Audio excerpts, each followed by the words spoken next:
నమస్కారం DR focus health కి స్వాగతం. మోకాలు నొప్పులు వస్తున్నాయా? ఇలా చేయండి. వయసు పెరిగే కొద్దీ ఎముకల్లో క్షీణత కారణంగా మోకాలి నొప్పి ప్రమాదం కూడా పెరుగుతుంది. దీంతో చాలా మంది మోకాలికి శస్త్రచికిత్స చేసుకుంటారు.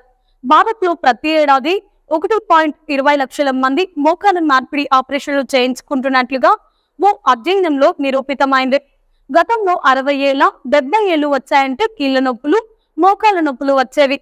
కానీ ప్రస్తుత రోజుల్లో కేవలం 30 ఏళ్లు 40 ఏళ్లకు కీళ్ల నొప్పులు వస్తున్నాయి. మోకాలి నొప్పి నుంచి బయటపడేందుకు వ్యాయామం మంచి ప్రత్యామ్నాయం. వారంలో కొన్ని రోజులు వ్యాయామాలు చేయడం వల్ల మోకాలి శస్త్రచికిత్సను నివారించవచ్చు. ముఖ్యంగా యువకులలో, క్రీడాకారులలో గాయాల వల్ల స్థూలకాయాల్లో కీళ్లు, మోకాలి సమస్యలు ఎక్కువగా కనిపిస్తాయి.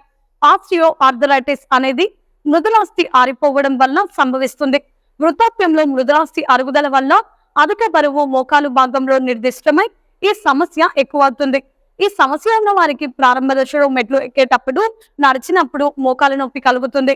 ఆ తరువాత క్రమేపీ కీళ్ల వాపు, మోకాలు ఎర్రబడడం, బలహీనంగా తయారవ్వడం, ఆ తర్వాత భరించలేని నొప్పి మోకాలు మొత్తం వ్యాపిస్తుంది. ఈ ప్రక్రియ సుమారు 2 గంటల నుంచి 5 సంవత్సరాల వ్యవధిలో జరుగుతుంది. మోకాలు నొప్పి ప్రారంభంలో రోగులు ఫిజియోథెరపిస్ట్ సలహా మేరకు కొన్ని రకాల శారీరక వ్యాయామాలు చేస్తారు. మరికొందరు నొప్పి తగ్గడానికి పెయిన్ కిల్లర్స్ వాడతారు. ఇలా చేయడం వల్ల తరువాత దశలో వారు పెయిన్ కిల్లర్స్ కి బానిస అవుతారు. ఈ మందులు ప్రారంభంలో కలిగే రోగ లక్షణాల నుంచి ఉపశమనాన్ని ఇస్తాయి. వీటితో మూత్రపిండాలు పాడయ్యే ప్రమాదం కూడా ఉంటుంది. ఇలా చేయడం వల్ల పూర్తిగా మోకాలుని మార్పిడి చేసే ప్రమాదం ఏర్పడుతుంది. ఈ సమస్యకు సమర్థమైన ప్లేట్లెట్ రిచ్ ప్లాస్మా చికిత్స అందుబాటులో వచ్చే వరకు మిగతా చికిత్సలు అంత ప్రభావాన్ని చూపించలేకపోయాయి. ఈ చికిత్స ద్వారా ఆపరేషన్ లేకుండానే శాశ్వత పరిష్కారం దొరుకుతుంది. రోగుల రక్తాన్ని తీసుకొని ఒక ప్రత్యేకమైన పరిజ్ఞానం కలిగిన పరికరంలో వృద్ధి కారకాన్ని సేకరిస్తారు. ప్లేట్లెట్స్ లో చాలా వృద్ధి కారకాలు ఉంటాయి. వీటి దెబ్బతిన్న కణజాలానికి రిపేర్ చేయడానికి ఈ వృద్ధి కారకం సహాయపడుతుంది.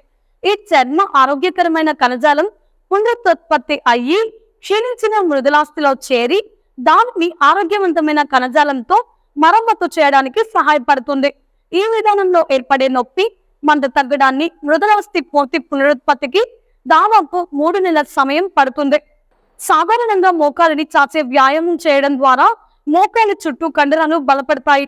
అయితే మోకాలిని సరిగ్గా చాచుకుంటే నొప్పి మరింత తీవ్రమయ్యే అవకాశం ఉంటుంది. ఈ వ్యాయామాన్ని ఎలాంటి సాధనం లేకుండా కేవలం కుర్చీని ఉపయోగించి చేయవచ్చు. ఈ వ్యాయామం వారానికి 2 సార్లు చేయడం వల్ల మోకాలి బలం పెరిగి నొప్పి తగ్గే అవకాశాలు ఎక్కువ ఉంటాయి. చూసారు కదా ఫ్రెండ్స్, ఈ వీడియో మీకు నచ్చినట్లయితే లైక్ చేయండి. మరిన్ని లేటెస్ట్ అండ్ టిప్స్ కోసం వెంటనే మన ఛానల్ ని సబ్స్క్రైబ్ చేసుకోండి. ఈ వీడియోపై మీ అభిప్రాయాన్ని కామెంట్ రూపంలో తెలియజేయండి.